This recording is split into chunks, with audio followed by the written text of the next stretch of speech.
ಕಾವೇರಿ ಆರತಿ ಕಾರ್ಯಕ್ರಮ ಆಯೋಜನೆ ಹಿನ್ನೆಲೆ ಡಿಕೆ ಶಿವಕುಮಾರ್ ಸ್ಥಳ ಪರಿಶೀಲನೆ ಸಭೆ.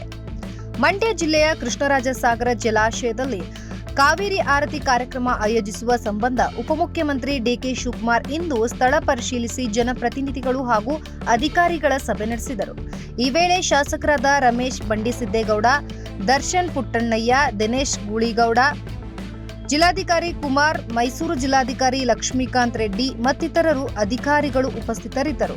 ಬಳಿಕ ಡಿಕೆ ಶಿವಕುಮಾರ್ ಮಾತನಾಡಿ, ಉತ್ತರ ಪ್ರದೇಶದಲ್ಲಿ ಗಂಗಾ ಆರತಿ ರೀತಿಯಲ್ಲಿಯೇ ಕಾವೇರಿ ಆರತಿ ಕಾರ್ಯಕ್ರಮ ಆರಂಭಿಸಲು ರಾಜ್ಯ ಸಚಿವ ಸಂಪುಟ ನಿನ್ನೆಯಷ್ಟೇ 92 ಕೋಟಿ ರೂಪಾಯಿ ಅನುದಾನ ಬಿಡುಗಡೆ ಮಾಡಿದೆ. ಇದೇ ಸಂದರ್ಭದಲ್ಲಿ ಕೆಆರ್ಎಸ್ಗೆ ಭೇಟಿ ನೀಡಿ ನೀರಿನ ಸಂಗ್ರಹದ ಮಾಹಿತಿಯನ್ನು ಸಹ ಪಡೆದುಕೊಂಡರು.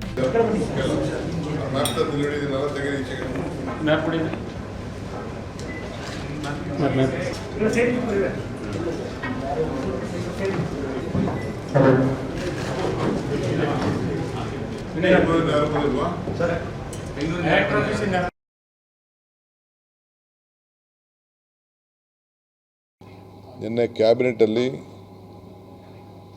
98 ಕೋಟಿ ರೂಪಾಯಿ ವೆಚ್ಚದ ಯೋಜನೆಯನ್ನು ನಿನ್ನೆ ಕ್ಯಾಬಿನೆಟಲ್ಲಿ ಮಂಜೂರಾತಿ ಕೂಡ ಆಗಿದೆ.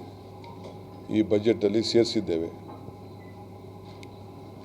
ಈ ಕಾವೇರಿ ಆರತಿ ನಮ್ಮ ರಾಜ್ಯದ ಸಂಸ್ಕೃತಿ, ಇಡೀ ಕರ್ನಾಟಕ ರಾಜ್ಯದ ಸಂಸ್ಕೃತಿ, ಕೊಡಗಿನಿಂದ ಹಿಡಿದು ದಕ್ಷಿಣ ಕನ್ನಡ, ಕರಾವಳಿ ಪ್ರದೇಶ, ನಮ್ಮ ಮಲೆನಾಡು, ಬೆಂಗಳೂರು, ಮೈಸೂರು, ಚಾಮರಾಜನಗರ ಮತ್ತು ತಮಿಳುನಾಡಿನ ಕೆಲವು ಈ ನೀರನ್ನು ಯಾರು ಬಳಕೆ ಮಾಡ್ಕೊಳ್ತಾ ಇದ್ದಾರೆ, ತಮಿಳುನಾಡು ಇರ್ಬೋದು, ಕೇರಳ ಇರ್ಬೋದು,